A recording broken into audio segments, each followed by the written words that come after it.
Good afternoon, Exiles. I recently did a class for my mutual assistance preparedness group on canning and other basic food storage techniques. That way you can store food. It's kind of like all the food prep stuff you see on blogs and YouTube and stuff like that. Only the way me and Sarah do it is longer term food preps. So we can and dehydrate and have buckets of food and stuff like that. So that way, when we want to cook a meal, we can easily grab these ingredients that we've already pre-prepared. Maybe an already dehydrated mirepoix to throw in the bottom of the pressure cooker, throw a chicken in there, open a can of chicken stock we've already made, and boom, we got all the chicken made. Cook some noodles on the stove. We got chicken and noodles with like 10 minutes worth of work that day. And we can batch out all the pre-cooked stuff. And most of the food prep stuff you see on YouTube and stuff like that, they cook all their chicken and then put it in the refrigerator. Cook all their ground beef and put it in the refrigerator. And then they have to use all that up within the next few days before it goes bad. This is like food prep, makes life easier, and it's good for longer term, so it adds to food storage in case we have any sort of problems like getting snowed in or losing our jobs or anything like that where we need to rely on stored food. So I broke the video up into 3 parts, and here's part 1, and I hope you get something out of it. First thing we're going to talk about is the proper safety canning stuff. Mostly because it's going on YouTube and I don't want to get sued. So, you're supposed to take your jars and put them in boiling hot water. And take your lids and your rings and put them in boiling hot water. And make sure everything's completely sterilized. And then you don't touch the inside of the jar. And then you use a sterilized funnel. Where our funnel go? I don't know. Take the sterilized funnel. And then you take the food, which is at least 180 degrees, and pour the 180 degree food into this jar, and then carefully put the lid on with the magnet thing without touching it. Put the ring on. Why does the food have to be that hot if you're going to put it in? For 2 reasons. One is because if it's 180 degrees, it's pasteurized, and that way no bacteria is getting into the jar to begin with, or most bacteria can't get in the jar to begin with, and because the government says so. Right. And you want to put hot food in a hot jar. And you have to put, if the jar is still, you just pulled it right out of the boiling water, if you put cold food in it, it'll bust. Okay, we do none of that. Because all this stuff is going in the canner at 240 degrees. If there's anything that makes it in there, it's going to be dead. As long as your stuff is clean. Yes. As long as it's clean. The only thing that can live inside the canner that the canner won't kill is botulism bacteria. Or that boiling water can't kill is botulism bacteria. So if you water bath can, you have to have either high acid or high enough sugar to kill the botulism.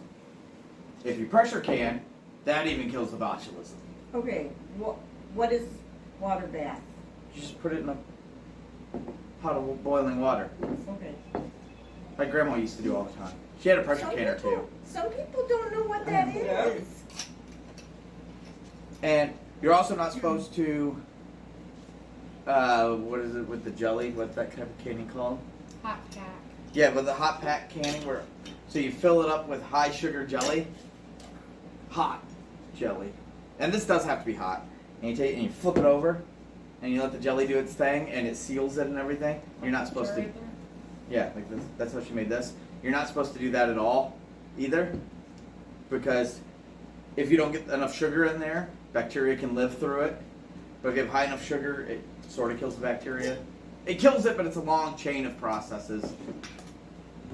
If you do can jelly or something like that, wait 24 hours before you eat it, so it can go through all of its chemical processes to kill the bacteria. I know, nobody does. I know, I'm just saying, I never realized that. Yeah. And I came for years, I never realized Yep. And don't use, or you shouldn't use the old wax over jelly method at all anymore. It's not safe. It never was safe. It just Kept it from drying out. so little people got sick on it that it was considered an acceptable risk. Dad used to chew on the jelly or chew on the wax. They used to have candies that way. Yep. It was wax Yeah, you pull the candies. wax out of the top of the jelly and chew on it because you had jelly flavored wax. Yeah. And that was the biggest problem is because the wax didn't get hot enough.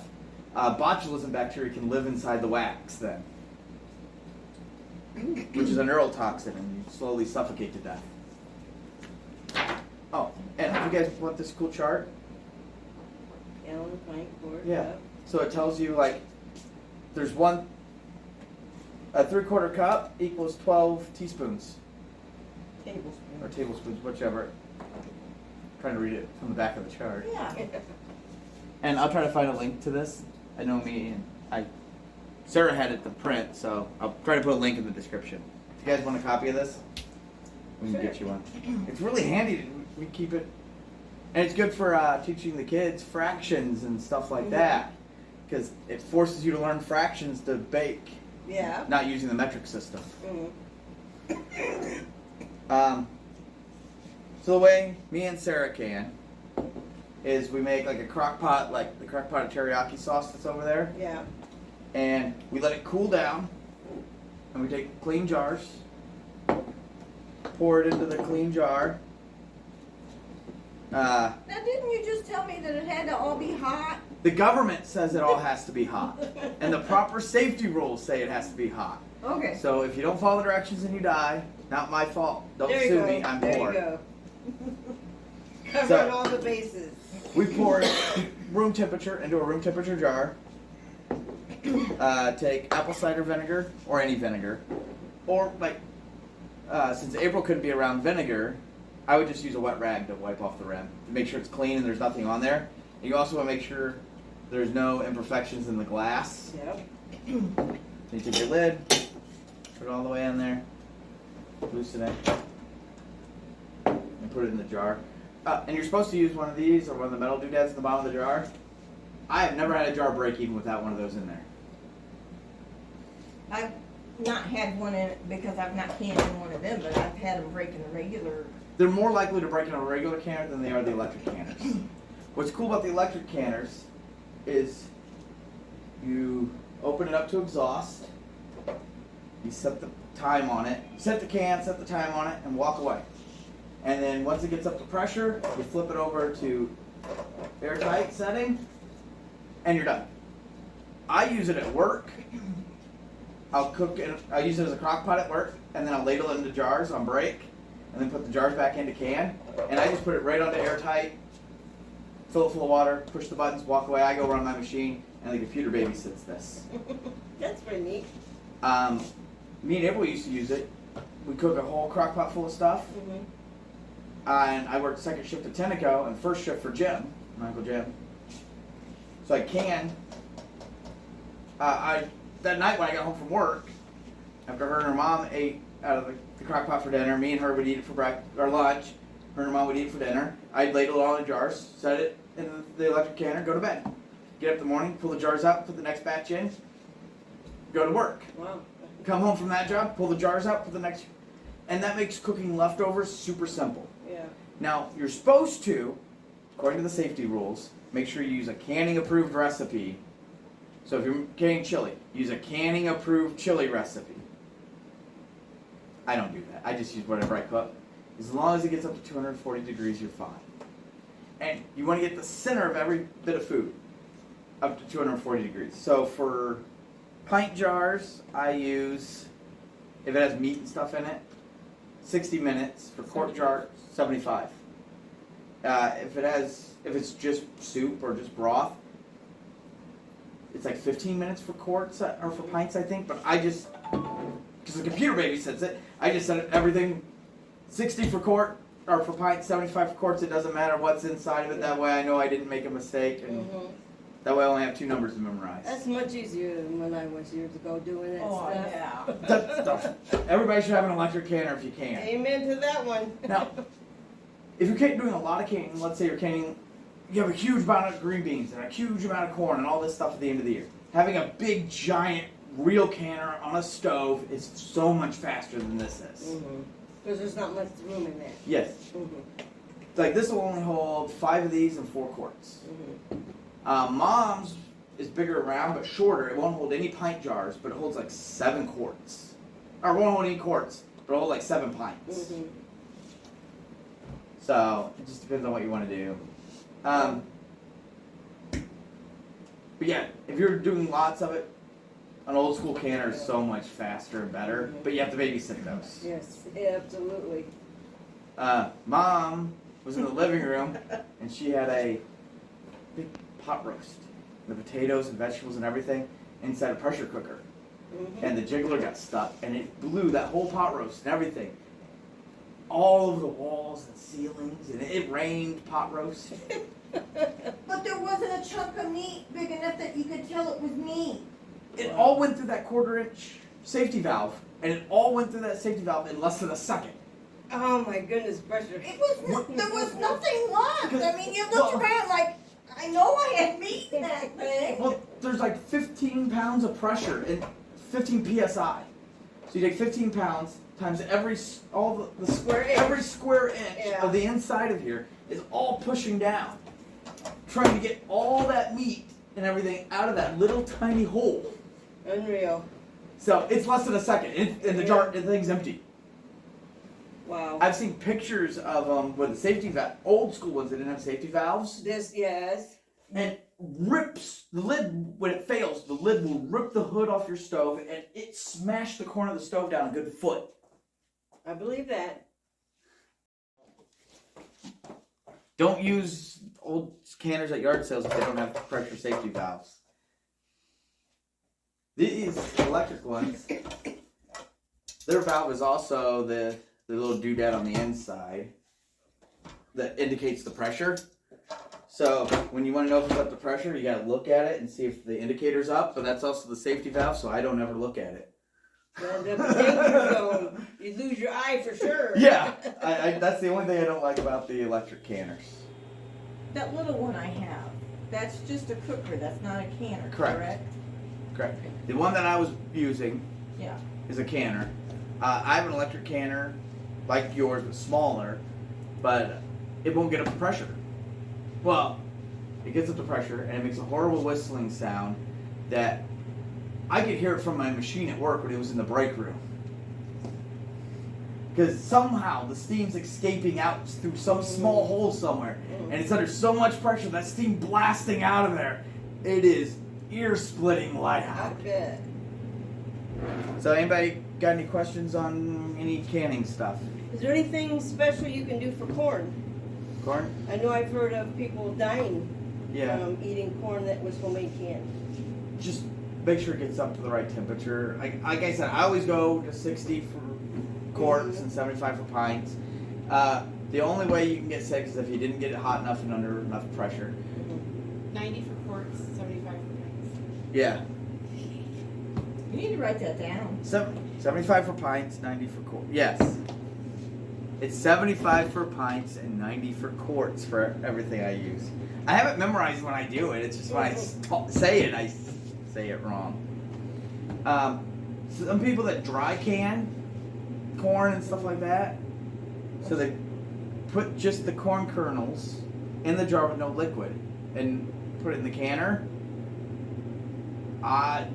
In theory, it gets hot enough all the way through, but I don't trust it. Yeah. And that's how they used to do it before. And they say that's the way Grandma used to do it. Yeah. I don't trust it. That method's not supposed to approved, and that's one of the safety rules that I go, okay, yeah, that's. And I think that's where most people get sick is the old school dry packing. This was an Amish couple that just got married, and people gave them home canned food. Yep, Amish do a lot of dry packing. Or hot bath. Maybe. Yep. Amish do a lot of dry packing, hot bathing their vegetables. And it could have been too old too. Yeah. Well, as long as it stays sealed, it's fine. Nothing will get in there and make you sick. In fact, there is no expiration date. You eat it. If you find a jar that's 20 years old, it's still safe to eat as long as the lid's not rusted through and it's still sealed. Okay, I have some corn for you. It's in going the to house. taste. I'm not saying it. I said it's safe to eat. I didn't say it was tasty to eat. And that's why you don't leave your rings on your jars, because it can create a false seal and you don't know if it's the real seal or it's unsealed and resealed. Yes.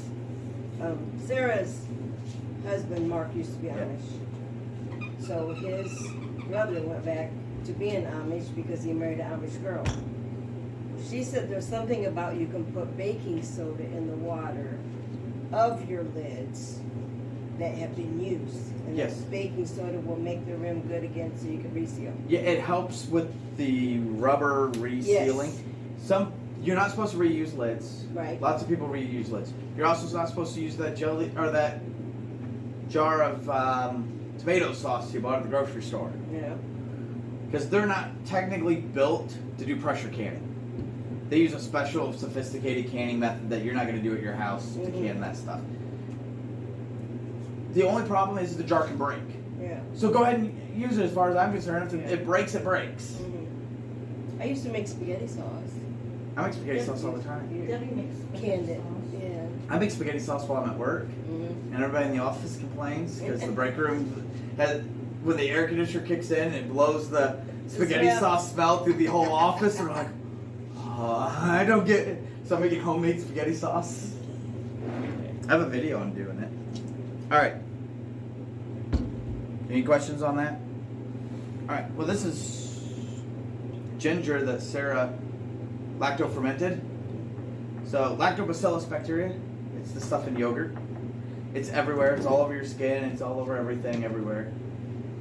If you put it in salt water with vegetables or anything with sugar in it, so vegetables and fruit, the bacteria will grow. And between the salt water and the lactobacillus bacteria and the lactic acid it poops out, it will pickle everything and No, make that it does so. not sound That's how yogurt. appetizing. Yogurt's just bacteria poop.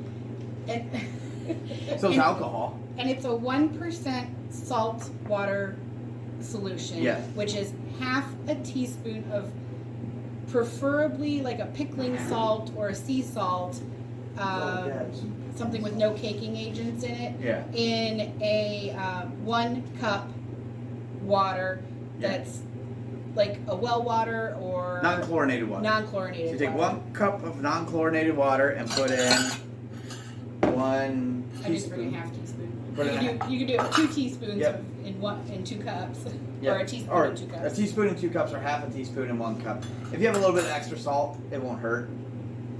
And then you pour it in there. It has to be dechlorinated, because if it's chlorinated, you'll kill the lactobacillus. And then when the chlorine evaporates off, who knows what bacteria you're going to get in there. And who knows what kind of bacteria we're getting in the Ligonier water. Period.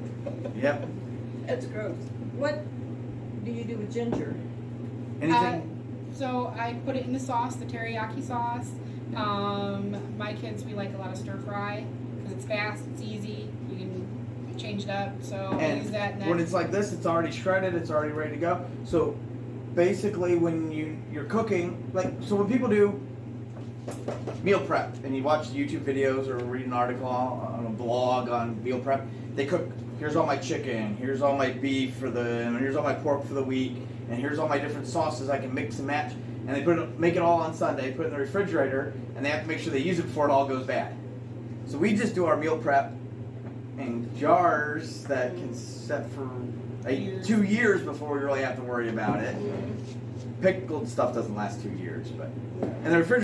All right, thanks for watching part 1. Hope you got something useful out of it, learned some stuff.